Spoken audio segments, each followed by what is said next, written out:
a shame that we don't talk anymore. We don't talk anymore.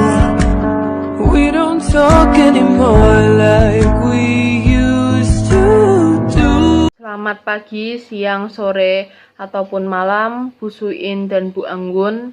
Perkenalkan, nama saya Angelika Clara Velita Maharani, bisa dipanggil Angel. Saya dari kelas 8I nomor absen 3. Pada kesempatan kali ini, Angel akan menjelaskan karya tulis yang sudah Angel susun. Angel akan menjelaskan karya tulis yang berjudul Unsur Intrinsik Novel Dunia Sophie, karya Justin Gardner. Di sini Angel akan menyampaikan beberapa hal tentang karya tulis saya. Yang pertama, Angel akan menjelaskan unsur-unsur intrinsik pada novel. Yang kedua, Angel akan menjelaskan kelebihan dan kekurangan novel. Yang ketiga, nilai-nilai yang dapat diteladani dalam kehidupan sehari-hari.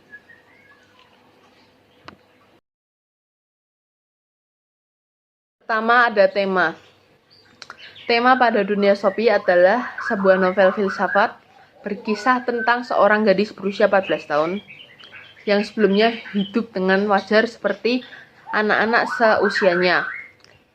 Hingga suatu ketika ia dikirimi sebuah surat misterius yang berisi pertanyaan-pertanyaan filsafat.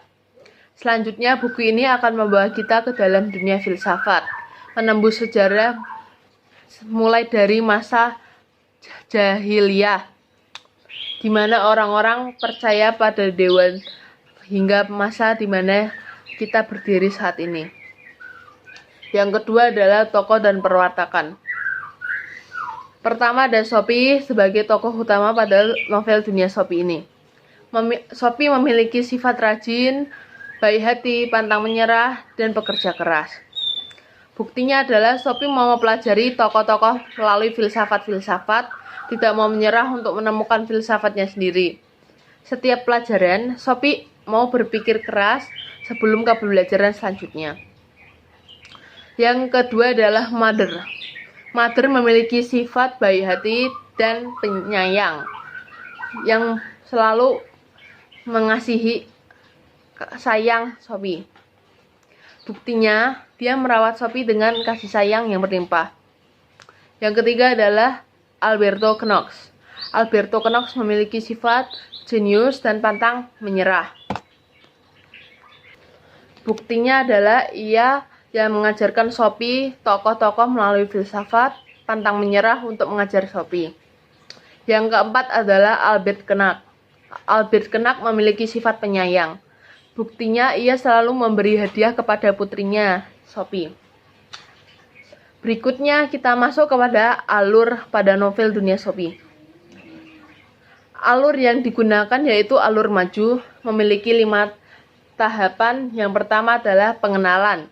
Pengenalan pada Dunia Sophie yaitu Sophie adalah seorang gadis remaja yang berumur 14 tahun yang tinggal di Norwegia pada tahun 1990. Dia tinggal bersama ibunya dan hewan-hewan peliharaannya. Ayahnya adalah seorang kapten kapal tanker minyak yang menghabiskan sebagian besar waktunya berlayar. Ayahnya tidak muncul dalam buku ini. Konflik awal. Sophie menjalani kehidupan sebagai gadis biasa yang secara mengejutkan terganggu pada awal buku ini. Saat dia menerima 2 pesan misterius di kotak posnya, "Siapakah dirimu? Dari mana asalnya dunia?" Bersama dengan sebuah kartu pos yang dialamatkan kepada Hilde Moller Knack, Sophie Amundsen.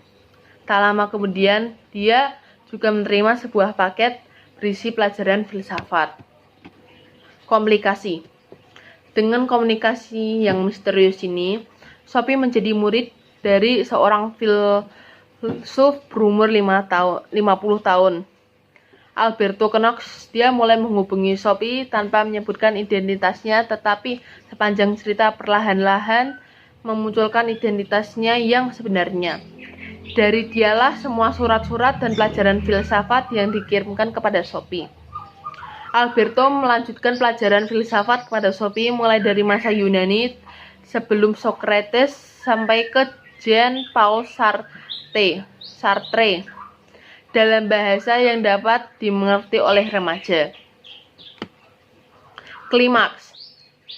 Seiring pelajaran filsafat Sophie, mereka berusaha mengungkap identitas Albert Knack yang misterius, seorang mayor PBB di Lebanon yang tampaknya memiliki kekuatan untuk mengatur kehidupan Sophie.